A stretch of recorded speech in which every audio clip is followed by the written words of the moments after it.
And I'm really delighted to welcome Marie Nielsen, who's an Associate Professor at the University of Southern Denmark. And she's going to be talking to us today about some of her recent research entitled Creation of a Professional Identity as a Nurse in a Generational Perspective. So I'm really looking forward to hearing all about it, Marie, and then we'll have time. You're going to talk for 30? Yeah, something like that, yeah. And then we'll have time for questions and comments. We have colleagues who are monitoring things online, so if you're online and joining us today, do post your questions in the chat and we'll get to you. So thank you very much. Thank you. Over to you. Thank you. Yeah, and this one yeah, that's fine. Well, thank you very much for letting me come, and thank you, Jane, for inviting me. I'm very happy to be here. And is the technique okay? Yes. Yeah. And in fact, it was through Bobby Duffy, a professor at King's College, that I got to know about you and your research centre, and he suggested me and recommended me to come here to University of Southampton. So I'm very happy to be here, and I will talk about my recent research, as you said, Jane, and but then I think it's this one, isn't it? Yeah. Yeah. I think you have to be facing towards the computer. Okay. I'll have to stand here, maybe. Sorry, this is. Sometimes you have to click off. Yeah, try on it. So I just try to click. Yeah, Sorry, it works. Yeah, yeah. But who am I? I would introduce myself shortly. I am trained as an anthropologist from University of Aarhus, and from ethnography and anthropology department. And after that, I did a lot of study about Chinese culture and society for more than a decade, in fact. I was doing fieldwork in Taiwan, in Beijing and Shanghai. And what I was very interested in throughout my work was to look upon political and moral education in the school system related to socialization in the families and related to society. That was the core area, so to speak. And for my PhD, I did a 9-month fieldwork in Shanghai, where I did interviews with elite students from Fudan University and another university. And what I was interested in was, again, socialization, and I was interested in finding out what are the hopes and wishes for the future among the young elite students. But I did not only do interviews with elite students, I also talked to parents. So to find out, because what I found particularly interesting was that they had been young during the Cultural Revolution, and their children, being part of the one-child policy, had a very different upbringing, and I wanted to compare those two generations. Well, what happened when I came back to Denmark? I had too much material, so I had to focus only on the students and the young people and their hopes and wishes for the future.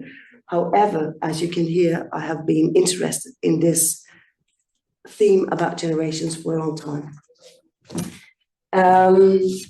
When I got back to Denmark, I wrote a book, unfortunately in Danish, but it's called The Good Life in Old Age. And here I also did qualitative research with people aging, or in the age from 19 years old to 99 years old.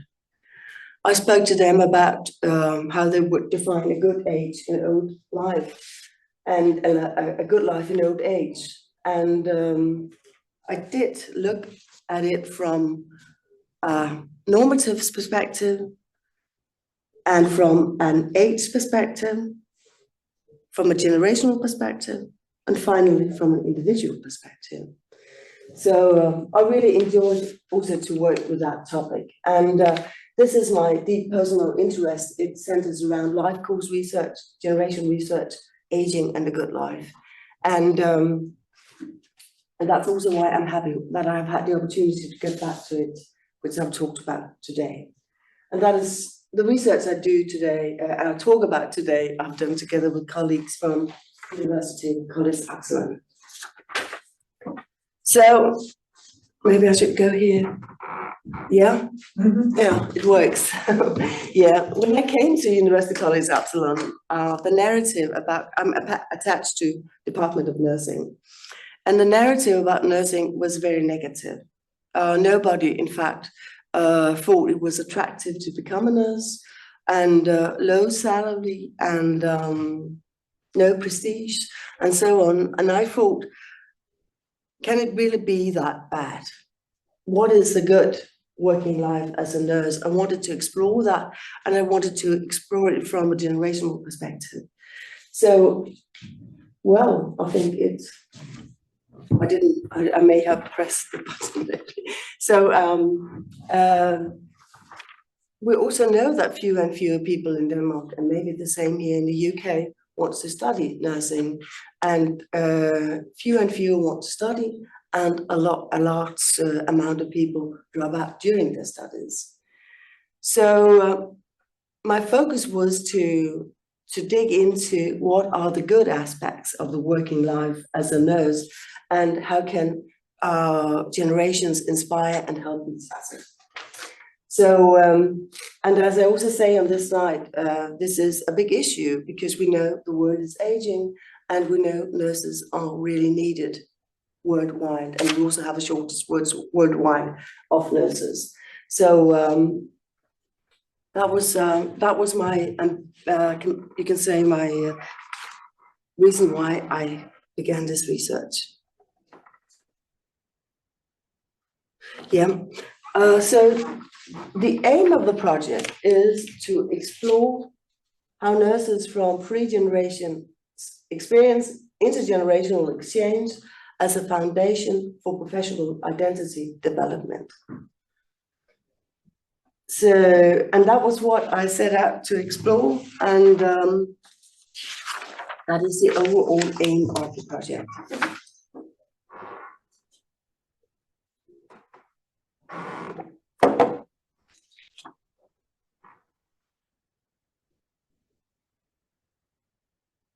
Maybe I should click it down, but maybe yeah, I think I would like to have the whole page.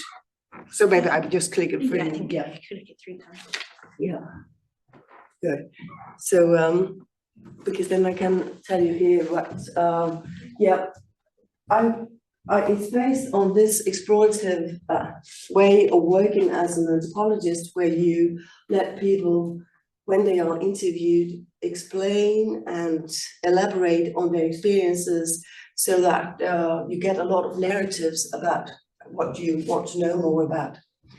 And I have been inspired by Kirsti Malterud, who is famous for her systematic text condensation. And it is an approach where you go from chaos, so to speak, to a more systematic view of looking upon the material. So, and you get the categories based in the material. So it's a very phenomenological way of approaching it too. Well, I also have my theoretical standing before I began, so therefore I called my angle more phenomenological, hermeneutical. What we have done was to do 15 interviews with nurses, 5 born in 1955, 5 in 1975, and 5 in 1995. And you may ask me, why 5 in each generation? Because this study, in fact, was originally meant to be a pilot study so that I could continue with it. And of course, I also hope to be able to do that. But in fact, you get a lot. So the main reason was that it was the frames, so to speak, of the project that we could not say, well, we could do 50 interviews. It's very time consuming, as you know. And so we set up and said we would have the same numbers in each generation, and then see what are the patterns in this material. And it was about a little more than 1 hour each interview. And if there are any nurses present here, you would also be interested, and maybe also in general, one would be interested in, are they from different sectors in the profession? And yes, they are. That is what we have written here. We have included different settings, and they have different experiences from hospitals and university hospitals, the National Hospital, psychiatric and somatic units, and municipal home care services, where it's both very small municipalities and big ones. So that is when you do qualitative research, you try to get a variation and a diverse number of people, so that you will not go into that discussion. I will not, maybe we can take it later on, but I try to get as many different people, in fact, represented. So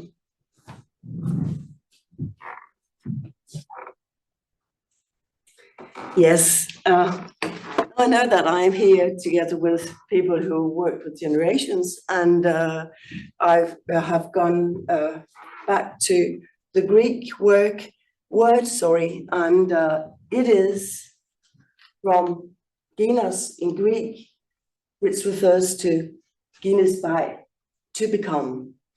And when we talk about generations, maybe you talk about that already, but when we talk about generations, we talk about that the distance between two generations, 20 or 30 years, but we also talk about people who are peers. They belong to the same group.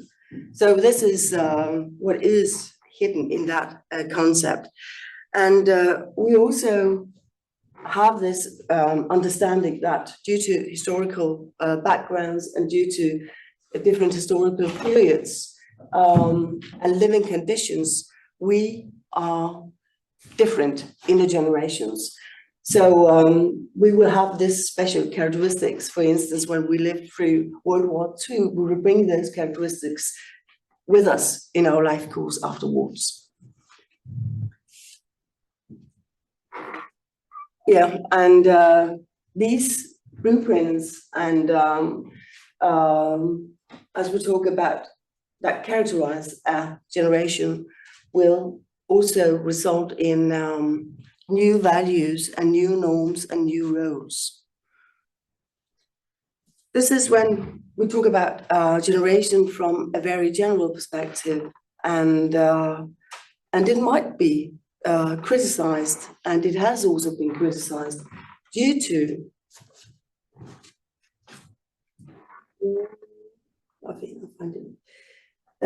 due to this kind of generationalism, that we talk in a very general way, and it simplifies all the differences within the generations.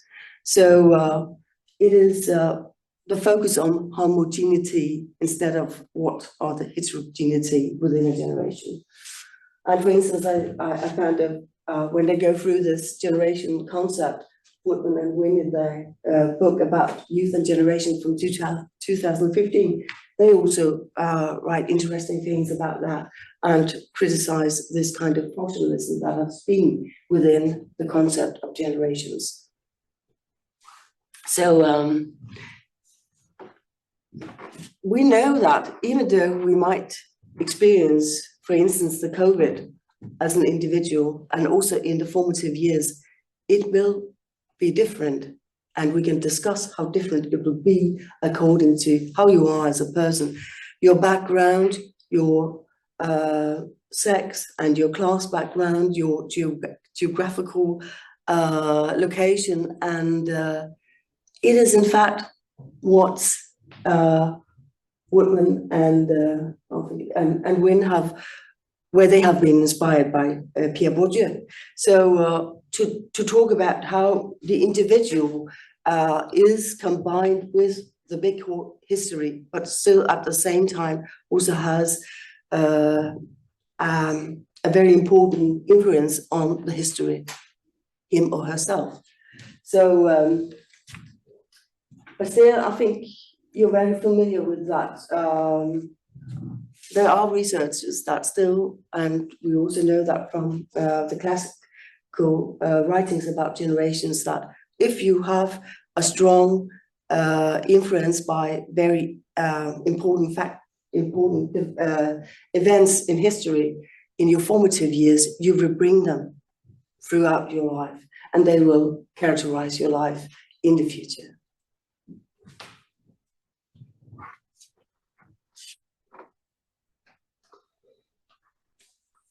I also saw that you work with life course, and maybe life course can give us inspiration when we talk about those broad generalizations. So, because in the life course perspective, you get your human memory, and also you get the individual life course included in a generation. So, but it is very complex how to combine generation and life course, because it is involved in, as it says in this text here, it is a concrete investigation of what affects what, how processes happen over time, and what complex context which the individual simultaneously influences and is influenced by. And this is very, I think, to combine those two, it have a lot of perspectives. So I'll get back to my own research again, and this is also, the other slides was of course also related to my research, but when we talk about professional identity in a generational perspective, I have been inspired by a Danish philosopher called Bakkehausen. And when he talks about professional identity, and he talks about it on two levels. The macropan, which means that when you become a nurse, you will get a lot of things from society, because we expect what you have of kind of duties and what kind of work you will have as a nurse, and authorization, of course, also. And besides other professions, they also have a perspective of what you do as a nurse. So in a way, this is on a macro level. What I have been more occupied with is on the micro pan, and because when you enter a profession, maybe you don't know the right language, maybe you don't know how to speak, maybe you don't know what to wear, maybe you don't know how to move. So suddenly you are an outsider who wants to get into a profession, and you would like to become a real nurse over time. And here I'm sure that the older nurses are very important to learn and to teach the younger nurses how to become a real nurse. So we will become socialized as newcomers into our profession, and as Bakkehausen says, to become and be one of our kind, a fully acknowledged member of our profession, one has to behave in a broad sense of the term as our kind does. So therefore, it is also, this is very much combined with the generational research. We posed questions to the 15 nurses, and I put them on here, all of them. Those are some examples, curious as one is. It was interesting to know why they choose to study nursing, and also how they would define what nursing is. And transition is also one of my, you could say, theoretical premises that I find to be very important also from a life course perspective, but also when you have got your diploma as a nurse and you enter a profession, it is a very important period in one's life.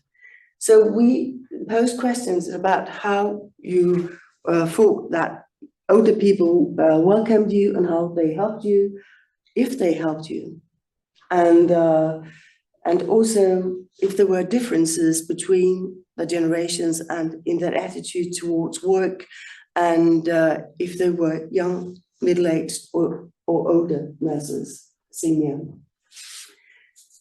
And finally, we would like them to explore some ideas to us, or give some ideas to us how to improve the exchange between generations.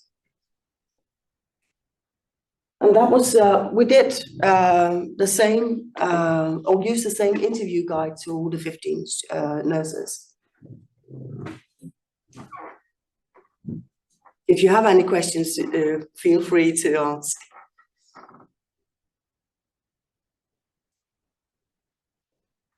Yeah, and that the analysis was centered around general aspects in all 3 generations, and also if you saw very different characteristics for each generation. And in fact, we found, I think, more similarities between the 3 generations than differences. It is one of the main conclusions. But these are the findings that we, from our analysis, care as a core value in the profession. All the nurses talked about care. And also this importance of transition was elaborated, and not only because we posed the questions, but also because the people we spoke to had very strong memories of transitions, be it negative or be it positive.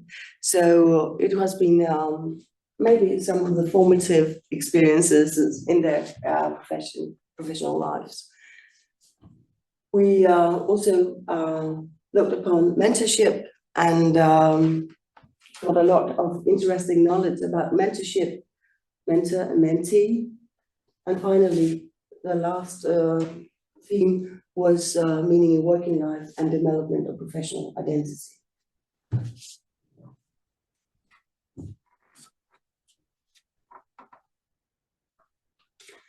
If we take the first, care as a core value. When you want to study nursing, we saw that you have this strong identity to be a person who wants to help people, to be there, to make a difference, and to help people, to cure people, and to also to be something for others. And also this fascinating idea that you meet a stranger and you build up a relationship in a short while and you'll be able to help that person. So a lot of different ideas about why they choose to study nursing, and also what was the core characteristic of nursing. But it is the main findings are here on the slide. And one of your young nurses said, for instance, and I quote, "Being a people person, someone who embraces people in one way or another, because we deal with so many kinds of people, people from so many different fields, all kinds, from newborns to the very elderly."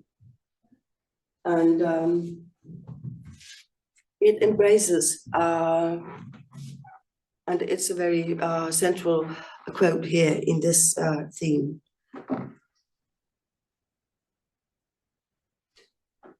And now I get back to classical anthropological theory again. When we talk about transition and rite de passage,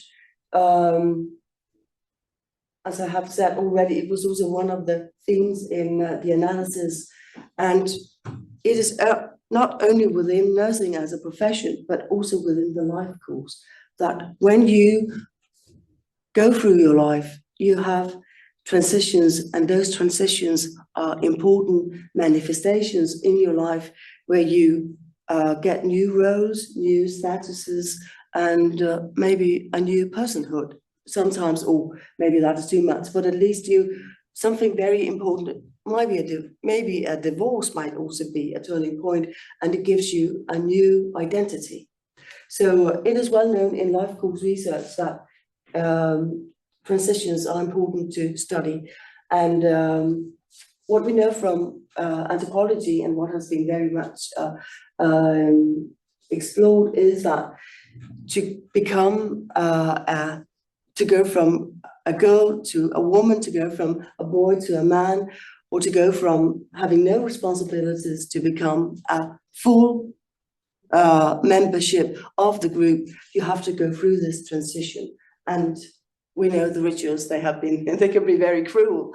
But I think that, and I also wrote about that in a Danish article, but that you can say that even the graduation as a nurse, it is where, when you get your diploma, now you are in a transition where you go out and you can take upon your shoulders grown-up and adult responsibilities. So you have now the privilege to become a full member of the profession. So it might be a turning point in your life course that you begin to work, and also you begin to develop a new professional identity. And this is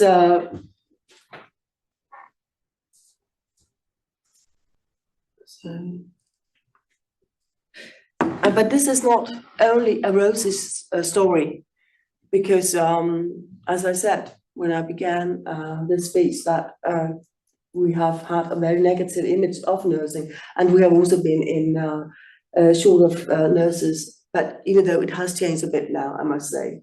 But this nurse, 28 years, says about transition. It's just not the nursing area we're in right now, where there's no time to include it, learning in relation to transition. I can understand that new graduates find it difficult to relate to study and the expectations that are there when you graduate. And she explains that they are short of hands, and all too quickly you become an experienced nurse, and you have to take care of the young nurses, but you are too unexperienced yourself. So you also have to take a responsibility too quickly. So there's not enough time for training.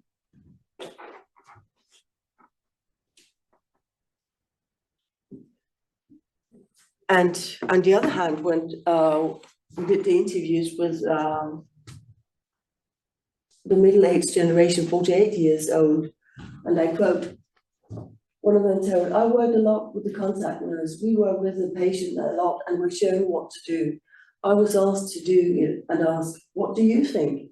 There was plenty of time, and I think I did it well. There was time for it, patient contact too. It's also. And another quote from 48 years old, I've also taken some of the young people under my wing. I have to look after you. And I probably got a little bit of that when I was a trust woman, where I sat in on a lot of sick leave interviews with very young people who were breaking their necks to have a house and a car and a horse and children. And where I thought that there are some who are to hold these young people's hand and take care of them because they are insecure. And again, when I think back to my own first 2 years, where I was completely embraced by purely sisterly love in nursing, she got the support, and she would like to bring it back to the young ones, and also did it, as this quote says.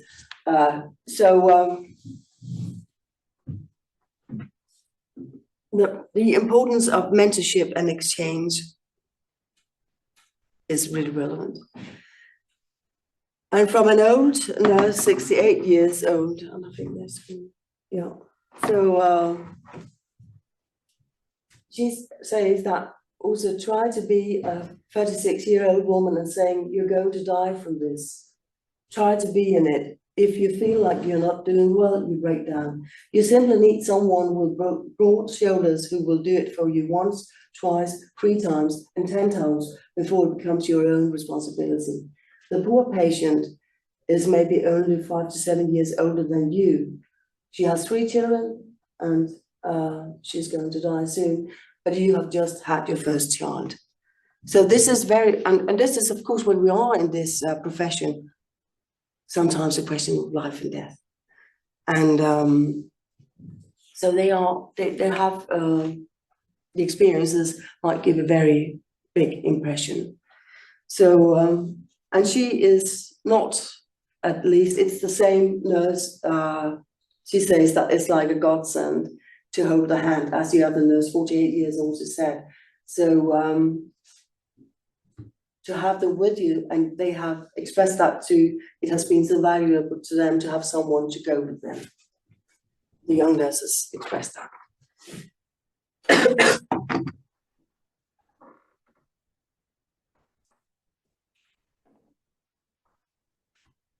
The fourth is meaning in working life, and here I must say we realize there is a difference, and young nurses are very occupied with developing their own professional identity, also compared with the older ones in the material, and they often talk about role models, and they talk about good nurses whom they admire and look up to, because they are very calm and they are self-confident.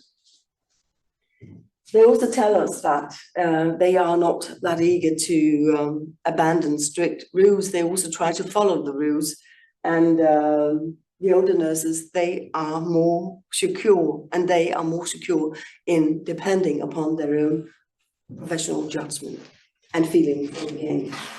So, but we can take that afterwards, but I cannot say it's generational effects, because it's more age effects maybe, because it's where they stand in the life course and they are beginning to become a so-called real nurse. Yeah, so maybe I've said that already, but older people are good at helping younger people because they know how to prioritize, and they have this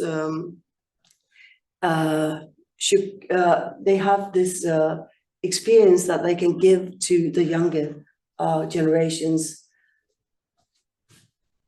and also that they are not always so eager to live up to all the standards and all the documentation, for instance, but they focus upon their own judgment sometimes, and this kind of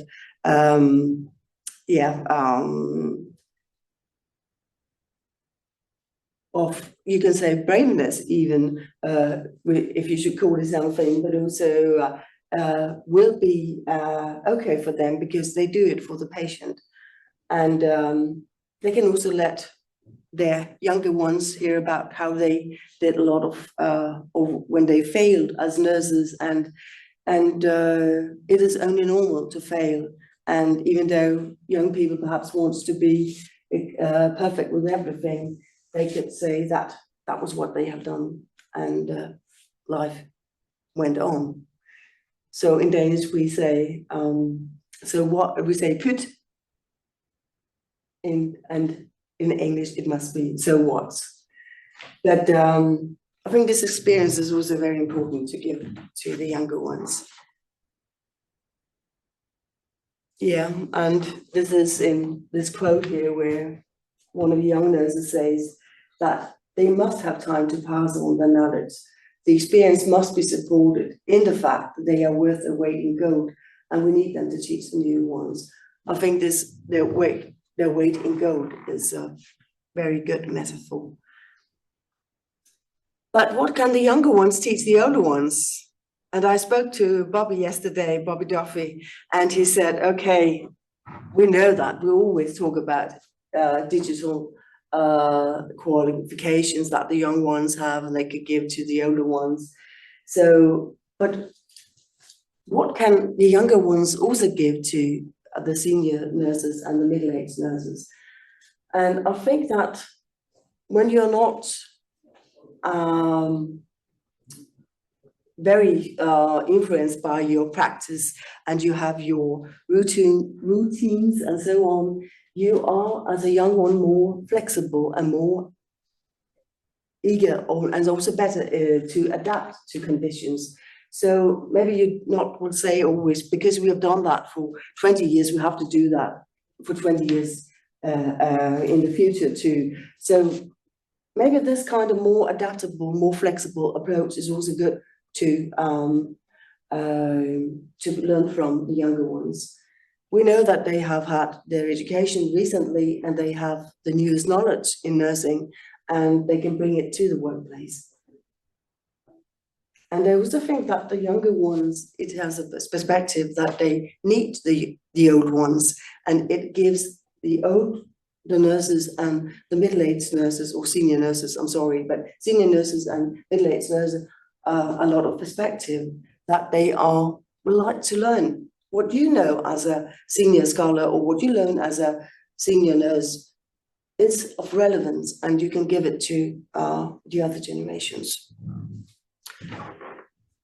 Yes, so I think it has a lot of potential, this meeting of generations, and I have put some of them on this slide here, and it's professional development, knowledge sharing, and perhaps also the image of to study nursing could be improved, because when we hear stories from the workplaces where we have a good working environment, might also influence young people. And retention maybe also be easier. So, and I think it gives a very important, as I said before, perspective, both the young ones and the old ones in their careers. I'm almost there. So, yeah.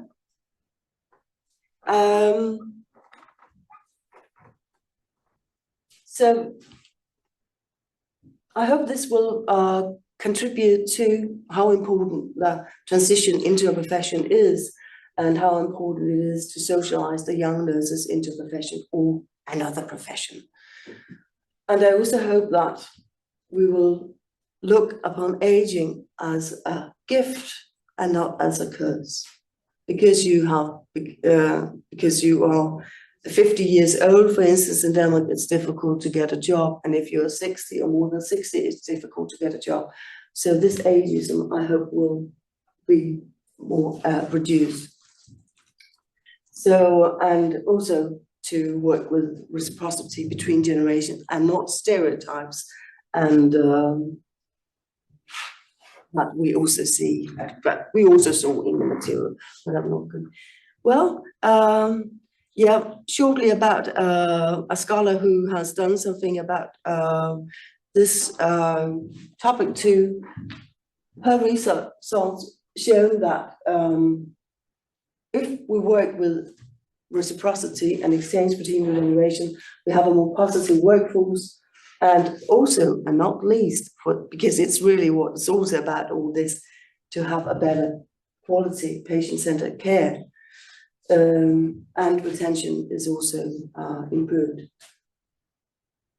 And maybe also we can improve building up respect and recognition.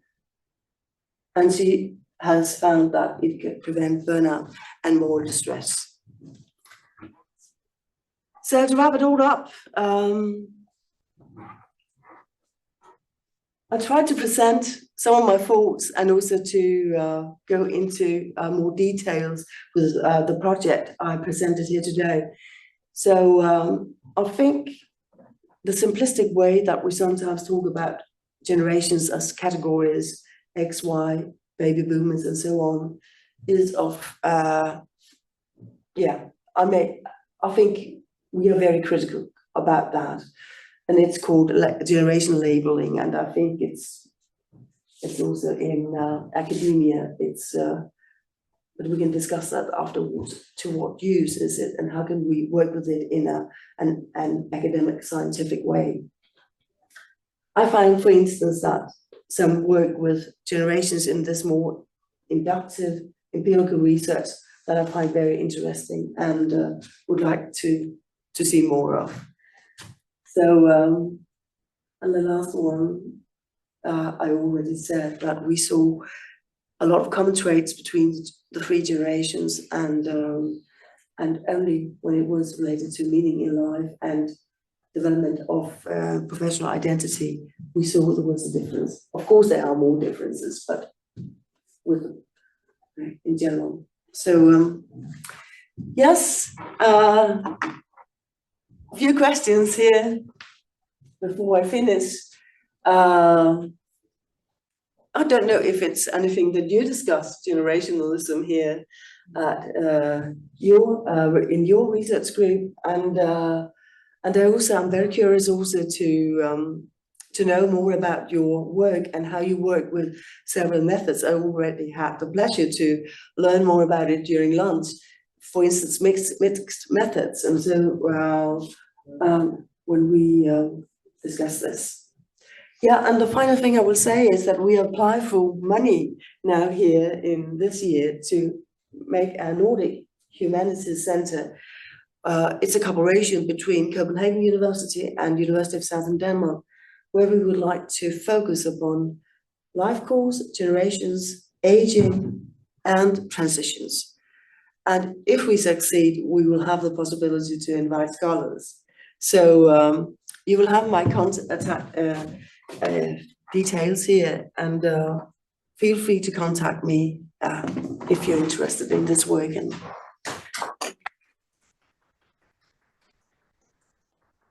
thank you very much. That was actually very inspiring. Do you want to stop sharing the screen and then see? We'll